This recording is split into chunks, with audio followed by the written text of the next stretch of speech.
अब हमारा next topic है वो है पैटर्न्स ऑफ मैस मूवमेंट। अब पैटर्न्स ऑफ मैस मूवमेंट क्या होती है? मैस मूवमेंट का मतलब है जब large muscle groups together act करते हैं तो इसको हम मैस मूवमेंट कहेंगे। एक बड़ी मूवमेंट हो रही है, फॉर एग्जांपल वॉकिंग में बहुत सारे मसल्स एंड और मसल ग्रुप्स आर कॉन्ट्रैक्टिंग या are acting together, so this is called mass movement. और पिकिंग ऑब्जेक्ट फ्रॉम फ्लोर, उसमें भी बहुत सारे मसल्स इंगेज होते हैं, तो इस तरह के मूवमेंट्स को हम कहते हैं मैस मूवमेंट। अब पैटर्न्स का क्या मतलब है? It is just the ways the body और बॉडी सेगमेंट मूव। ठीक है, जब मैस मूवमेंट करते हुए द वे द बॉडी और बॉडी सेगमेंट मूव, उसको कहेंगे पैटर्न्स ऑफ मैस मूवमेंट। अब जब हम एक्सरसाइज थेरेपी या ट्रीटमेंट कर रहे होते हैं पेशेंट की, तो हम उसकी ट्रीटमेंट में हम patterns of mass movement like मतलब वही उन्हीं वेज को यूज़ करने की कोशिश करते हैं जो कि वो डेली लाइफ में अपनी काम करते हुए यूज़ करता था। इससे क्या हम यही पैटर्न्स यूज़ करते हैं फॉर मोस्ट फंक्शन, जो कि वो अपनी फॉर मोस्ट फंक्शनल एक्टिविटीज़ में यूज़ करता था।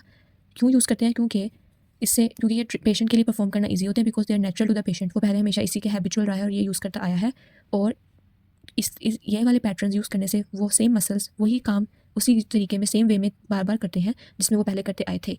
तो इसलिए पेशेंट के लिए भी ईजी होता है और मसल्स भी सही तरीके से हील हो पाते हैं और उसी हैबिट में काम करते रहते हैं जैसे वो पहले सेम वे में काम करते आए थे। कौन सी मूवमेंट्स यूज़ करते हैं? Free movement, active movement, resisted movement, या फिर असिस्टेड मूवमेंट, या फिर असिस्टेड मूवमेंट।